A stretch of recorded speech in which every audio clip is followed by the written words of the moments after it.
In the latest episode of the Next Gen and Lodging podcast, host Chris Henry reconnects with old friends Maxwell, Terheggen, and Harrison Hinton-Hardin to talk about shifting food and beverage trends in hospitality. Terheggen is now executive chef at Duck and Waffle in London and previously led menus for hotel operator Soho House. Hinton-Hardin, a guest services manager at Pacifica Hotels, has a background in and passion for wine. Thanks for listening, and visit Hotel News Now for the latest industry news every day. Hello, listeners. This is Chris Henry, and we're here back on Next Gen and Lodging. I am really looking forward to this episode because I've got two friends joining us, and I've known one since elementary and middle school, and I've known the other since high school. So it's going to be fun to hear their thoughts. But we have Maxwell Terheggen calling in from London. And then we have Harrison Hinton-Hardin, Harrison, I think you're in LA still. Yes, I am. So, gentlemen, it's great to have you both join us. Why don't we just briefly start with sort of just a quick background. Max, if you don't mind just giving us a quick roundup on your experience in the F&B scene, and then we'll turn it over to Harrison. Yeah, thanks for having me, by the way. It's nice to see you again, and I'm happy to be here. But yeah, I started cooking when I was 17 in Los Angeles in a French restaurant in Santa Monica, and knew that I wanted to be a chef from a very young age, and proceeded to go to culinary school after high school, moved to New York to do that, and have just kind of ticked along restaurants, pastry kitchens, up and down California, in Napa, San Mateo, Los Angeles, and got an opportunity with Soho House to move to London to open a big hotel called the Ned over here with 10 F&B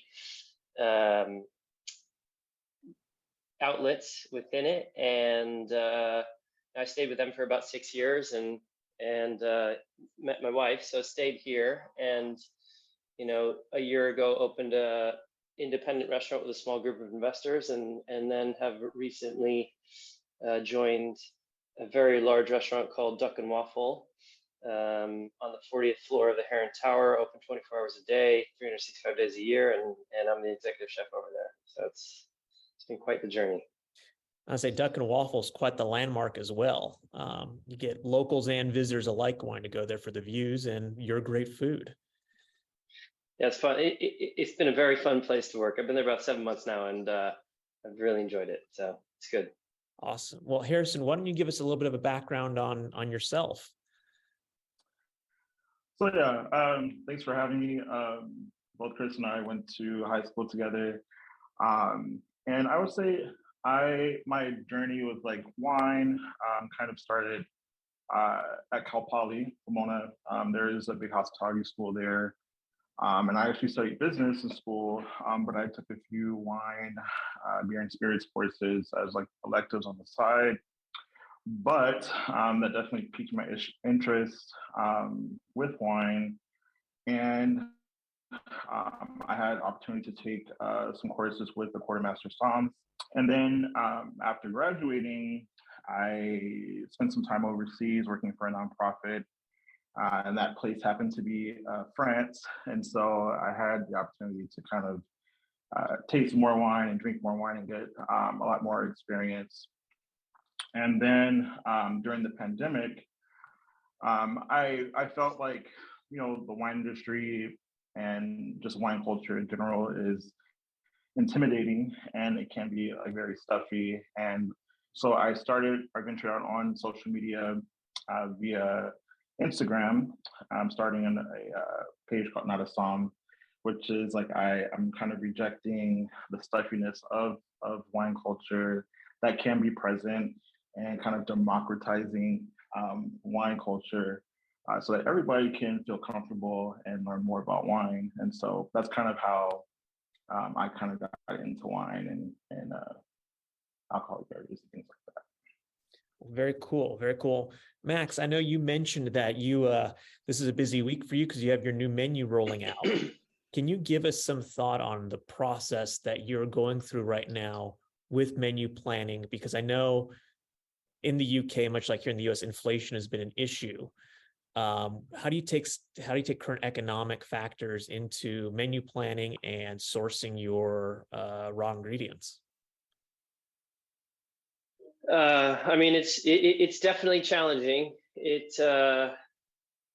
You know, whatever we put on the menu, the price is reflective of what we pay for it. You know, and we try to be as fair as possible. Obviously, keeping the cost to the consumer as low as possible. You know, but if you put a premium ingredient on the menu, it's going to cost more money. And you know, in the best case scenario, we try to source everything as locally as possible within the seasons, you know, and change the menu, give or take 4 times a year with specials in and out here as we go. But you know, the seasons kind of dictate what we can put on the menu because it's at its peak, and simultaneously usually the cheapest that you can get it because it's in abundance at the time, you know. So you know, at the restaurant that I'm at right now, because it's such a massive operation and there's so much for planning and you know, 12 different menus that have to be written by a woman in Los Angeles, everything has to be done, you know, several months in advance, which I'm not used to whatsoever. You know, I'm used to having a creative idea and putting it on the menu the next day, which is more fun creatively, but this process is teaching me what it's like to run a massive scale operation. You know, so at present, we're changing the menu next week.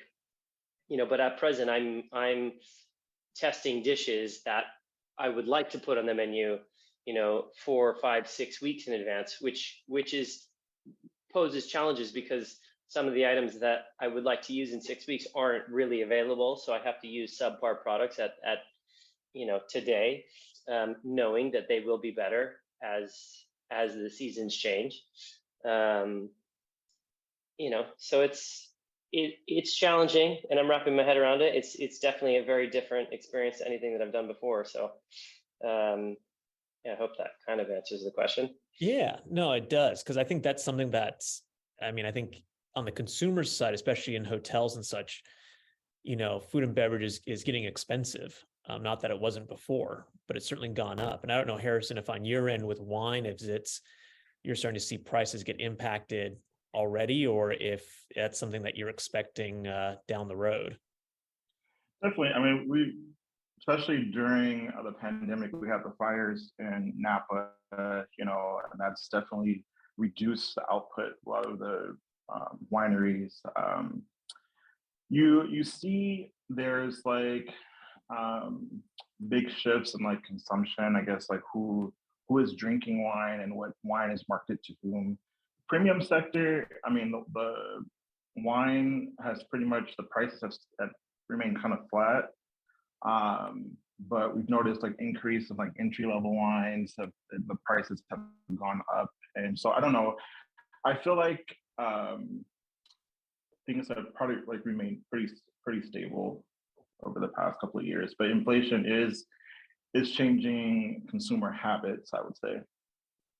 And I think that's a good segue that I was going to ask for both of you.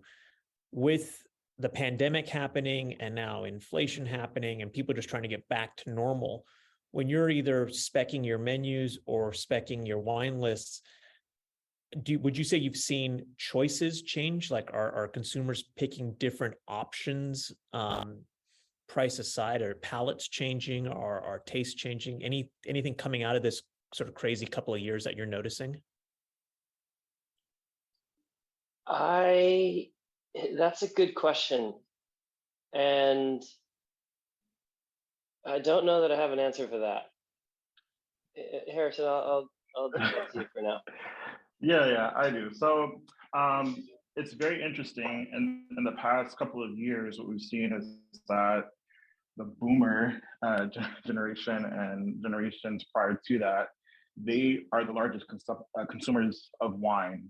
And that segment is increasing, although it's at a smaller rate.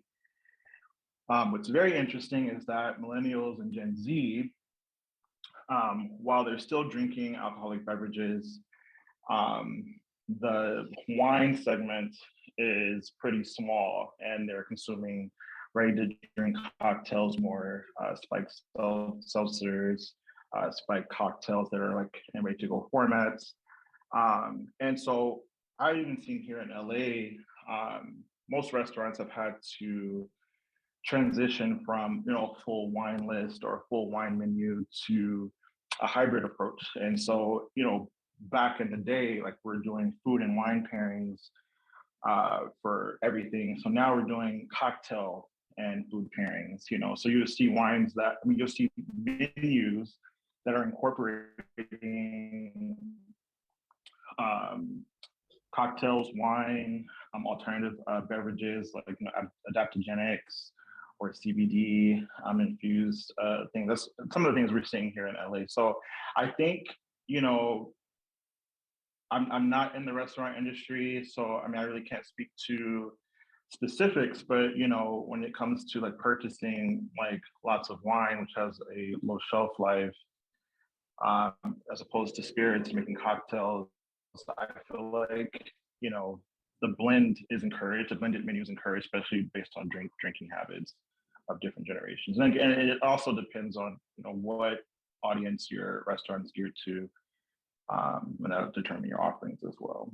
But I do see more of a hybrid approach, as more, instead of having the more wine focused menus, you see a blended menu. People are drinking cocktails with their food and not just wine.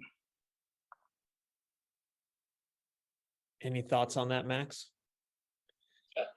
I agree 100%. And in the last restaurant, we used to pair or have suggested cocktail pairings with our food items. We had a really nice cocktail program, as we do here as well. And I think the restaurant that I'm at now is a little bit of an anomaly because of the location that it is, and the notoriety that it has.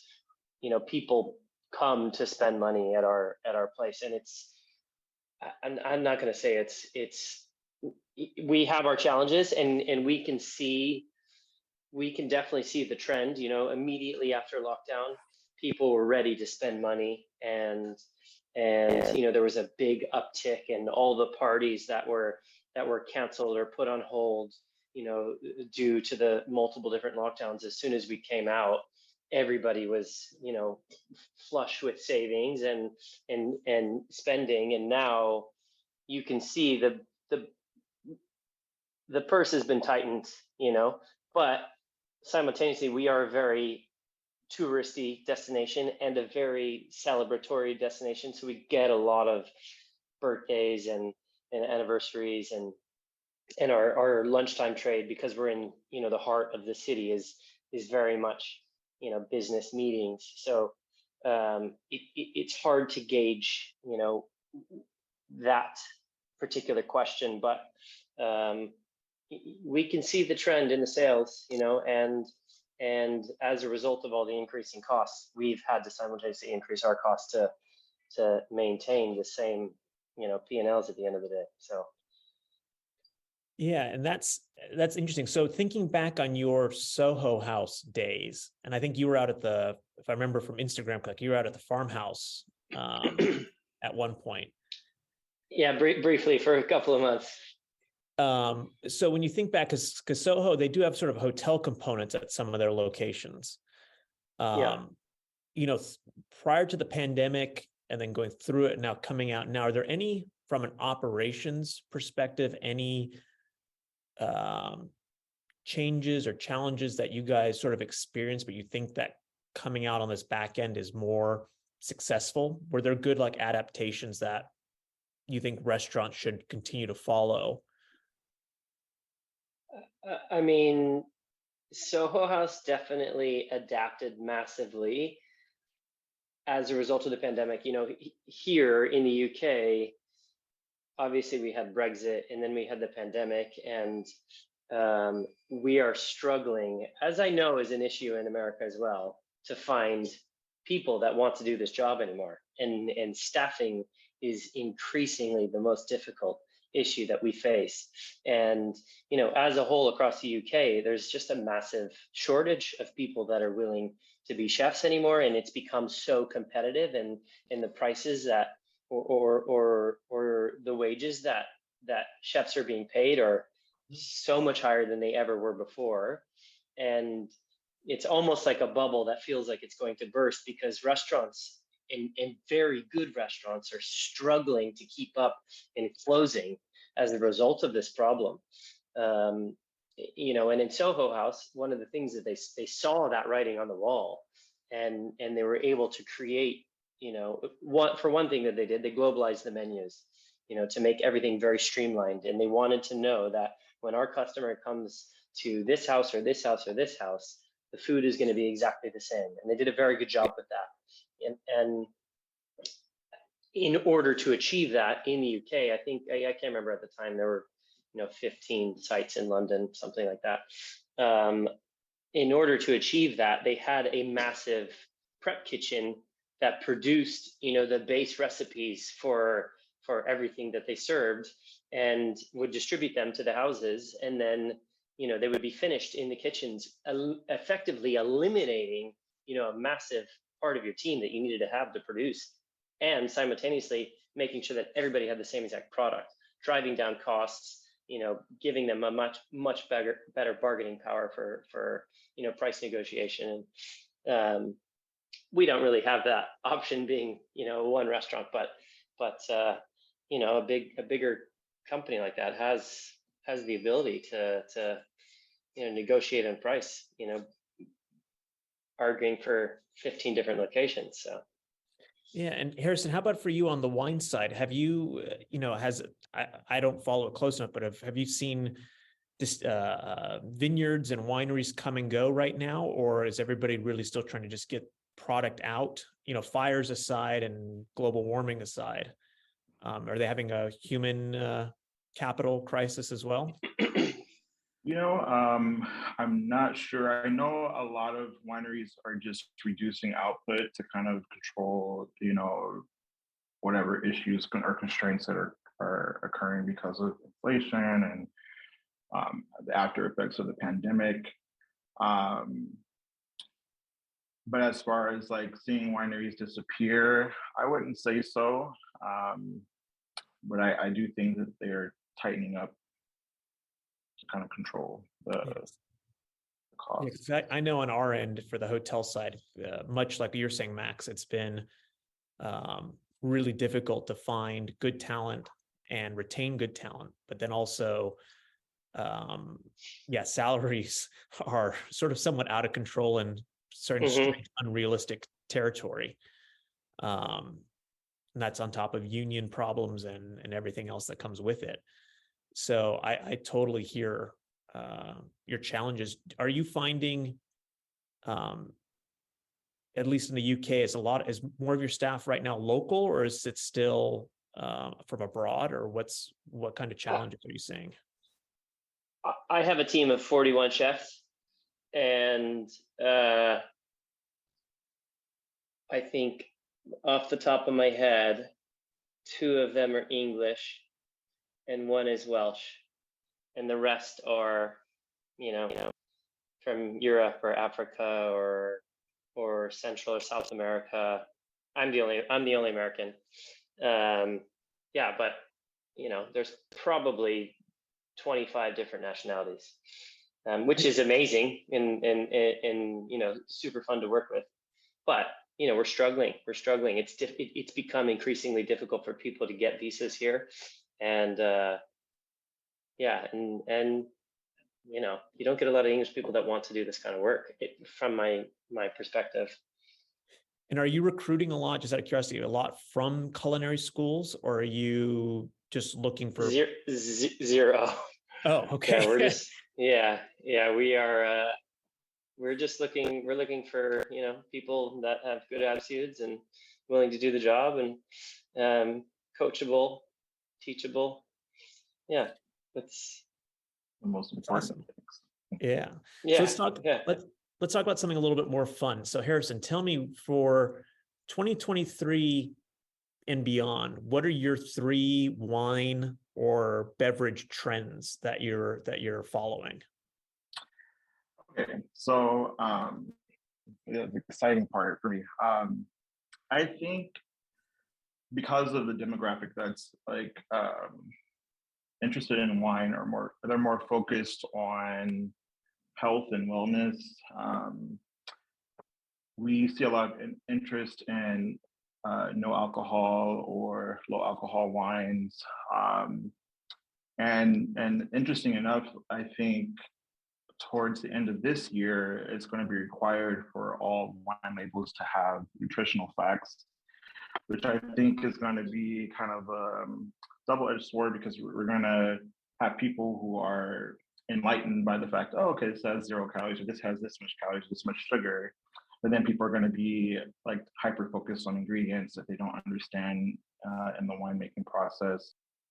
But on that note, Max, I was just in London, and I was at a house party, and you would know the name of this better than, because I can't recall it, but it was a no alcohol spirit that people are saying, oh, well, can give you the effects of like you're drinking alcohol, but there's no alcohol in it. And I guess it gives you the effects. I've never heard of that. Yeah, it was in a pink bottle, and it was a pink glass, sort of Victorian looking bottle. And they said, oh yeah, this is the new thing. Well, I've been sober 8.5 years, so that sounds very interesting to me. You know, Yeah. I drink no alcohol spirits. I drink Seedlip, and Tanqueray's got a new 00, and there's a couple others that I like. But I haven't heard of anything that gives you the effects of alcohol. Yeah, it's just you feel like you're drunk, but you did not have any alcohol. So I don't know. This is some new trend. So okay, so that's number one. What's your number two trend that you're following? And then, of course, like ready to drink cocktails are like a thing that kind of started during the pandemic, but it's still gaining popularity now. And I think the marketing that they're using is really good, because as I mentioned before, people are very hyper focused on wellness, and so they're like, okay, try this like cocktail, spike this much sugar or 0 calories. And I think people are drawn to that, you know, and they go buy their cases of like whatever. And but I also think that people are interested in wines with a story, or wines that are manufactured in a certain way. So like, you know, with biodynamic processes or natural processes, wines with stories. Like I feel like there's a lot of different winemakers that I think people are not necessarily interested in, you know, legacy per se. Most people are just like, well, what is this offering? What are you doing now as a company? And more of the social responsibility, corporate social responsibility. And so you have like companies like Maker Wine. They support people of color and women-owned wineries, or women winemakers. And in their limited run canned wine cases, they highlight the stories of each winemaker, whether they're a person of color or whether as a female, or if they're female owned. There's also La Cordilla, which is from Stoltman Vineyards in Paso. They sell a wine that supports all of their field workers who work on the vineyards, and they actually have a plot that they work solely that they work on, and all the proceeds from that wine goes to support their livelihood. And I think the founder of Stoltman Vineyards, his goal was, if I'm going to have a successful business, I'm going to ensure that all aspects are successful. So including those who work the vineyards, I want them to have a long-term career. I want them working throughout the year. And that was his way of supporting them. And so I feel like people appreciate the background or the story behind the wine, and that kind of like drives consumption and purchases. Totally. And Max, what about your three? So trends that you're following right now in the food scene? I mean, I think some eternal trends that never leave the food scene are seasonality, sustainability, and trying to source things as locally as possible. that being said, I like what you said about storytelling. I think storytelling is massive, and it definitely sells. And it's fun, and it's fun for the consumer.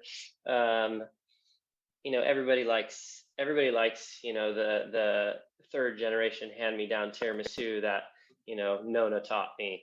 It tastes better. It always does. But I think there's a trend towards almost minimalistic cooking, showcasing very high quality things in a very simple format. A really nice cut of meat, a really nice sauce, nice veg, and nothing more. I see a lot of people in the sustainability front. I think everything kind of falls into those categories that I mentioned before, but I see a lot of things like X dairy cow, basically product that is no longer usable for its initially intended purpose, now being sold and being served as an amazing product that's would have been used or would have gone to waste at one point. But chefs, I think, have to be quite creative in how can we turn something that is effectively waste to somebody into a beautiful product and make money from it. So using byproduct and treating things simply, and obviously veganism has been a massive movement especially in the last few years. Coming from California, I've always had an appreciation for using lots of veggies and showcasing veggies very simply, which is very different from what we do at this restaurant. We are very meat heavy, but I'm slowly trying to incorporate a little bit more light freshness into the menu, because I think people really appreciate that and want that today. People want to eat veggies, people want to eat a little bit lighter, people want to eat cleaner. And I could be biased. We're from Southern California. That's very popular there. So, in London and the UK is different in that way. They like their meat and potatoes. So. And okay, so out of curiosity, 3 ingredients that are like maybe more featured or more desired right now by consumers. If you were to say, hey, look, there's 3 things that we're trying to incorporate now into our dishes, what would that be? I mean, I think it's constantly rotating. I think it really depends on what is in season right now. We're about to go into spring season. We literally just had the first beautiful sunny day of the year. I cycled to work and I was thinking in my head, okay, what am I going to put on the menu? We need some light, fresh salads on the menu. And I started coming up with a baby gem radish and snow pea salad with a orange olive oil and citrus agrodolce with a whipped goat's cheese and candied sunflower seeds. That's the dish that came up in my head today. And I was like, we need more of that stuff on the menu, because those things are coming up very soon. So those are 3. Those are multiple items right there. But yeah, I'm a cheese lover, so I just asked my pastry chef if he would order me 3 different cheeses that I want to try. And our restaurant is called Duck and Waffle, so we serve a lot of things on waffles. And I'm trying to come up with a cheese course that's served on a waffle with really nice honeycomb. And yeah, but honestly, we are coming into the best season of the year. Spring and summer by far is the most fun season. California is different. You can kind of almost get most things year round, but here in the UK, we are super limited. And January, February is a tough time to be really creative and make beautiful, colorful, tasty food that looks amazing on a plate. And we're about to come into the best season of the year, in my opinion. So I'm really excited to get to use all this really beautiful produce that's grown locally, or in Spain or France or Italy. So. What about you, Harrison? Any 3 wine varietals that consumers are starting to you're trying to source more or want more of? Yeah, as Max mentioned, we're moving into spring and summer season, so things are getting a little bit more brighter, a little more fresh. And so I think skin contact wines are going to be in again in the next month or so, or even now. So our rosés, our orange wines, our rosados, those are always fun. And the cool is like a lot of winemakers have different interpretations of each of those varieties. So I would say skin contact wines, also pet nats are going to become, easy drinking, like porch pounder type of wines. Um, and let me see. So we got skin contact, pet nats, and then just lighter What reds is in it? What is it? general. What is a pet nat? I've never heard of a pet nat.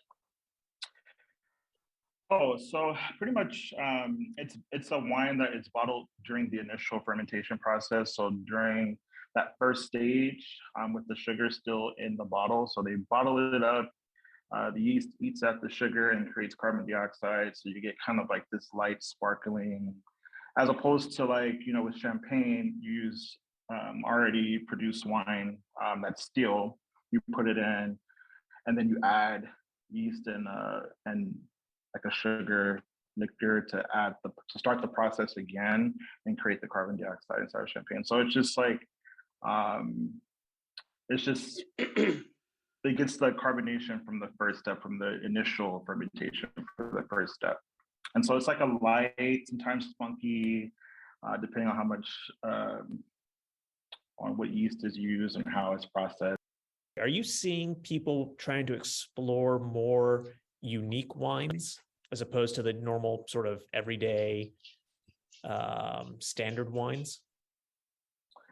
Yeah, I think people are like kind of shifting away from like the standard cab sauv or Pinot Noir, and the thing is a lot of winemakers are experimenting with different grapes, especially because of climate change. A lot of the traditional regions that would produce certain grapes, I feel like in the next couple of decades, I wonder if they'll still be able to produce certain grapes or certain varietals on the same land.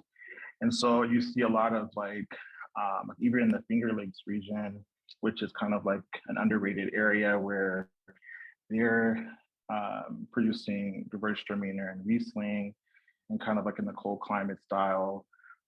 You'll see more Greek varietals popping up, like even here in California. We're working on a project in Italy right now on converting a historic palace into a hotel. And I've started exploring some of the smaller wine regions within Tuscany and came across a wine that I'd never heard of before called Vin Santo. And it takes a very, very long time to make. And I was stunned that the bottles that they released last year were actually, the grapes were originally harvested in 1997.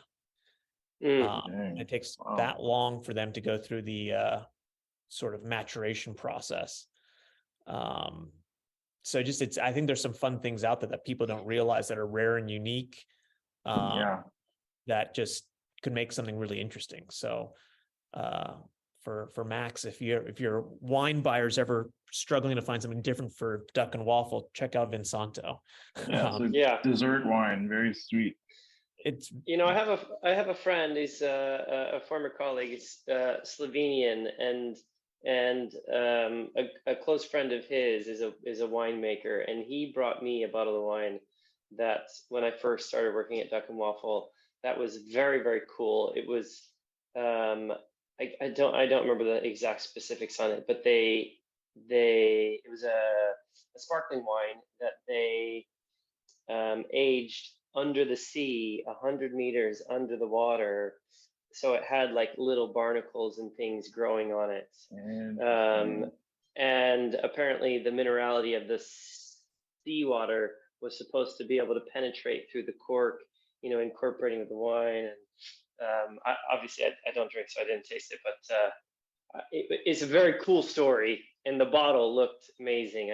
I'm curious if, it has validity or is any good. So Harrison, if you ever get a chance to try that, I'd recommend it. I bet Oh, people you said going to it's Slovenian? Sorry, say it again. You said it's like it's from Slovenia or where? Yeah, Slovenia. Yeah. I think Okay. they do it in they must do it in other parts of the world, but because when I showed it to somebody I was working with, I can't remember, this was 7 months ago, they were familiar with the process. So, Mm. I don't know that it's super common, but it's not something it's something that gets done. I definitely haven't tried it before. I'm interested now though. Yeah. Yeah, it sounds unique. I'll have to go look it up after this. So tell us, Max. I know you've got your new menu coming out at Duck and Waffle. Is there a particular dish that you're really excited for people to try? Yeah. I mean, this is a very small menu change. We're only updating 3 menu items this time around. But we've got an amazing duck breast carpaccio with a truffle butter and burnt chimichurri, crispy shallots, and micro coriander, which I'm super excited about. And then we've got a very classic cacio pepe, but it is actually a cacio pepe filled ravioli that is then served with a cacio pepe sauce. So it's like double cheese and pepper in your face. Very, very packed with flavor. Yeah. So, but I've really been enjoying lately. I've been getting a lot of the guys on the team.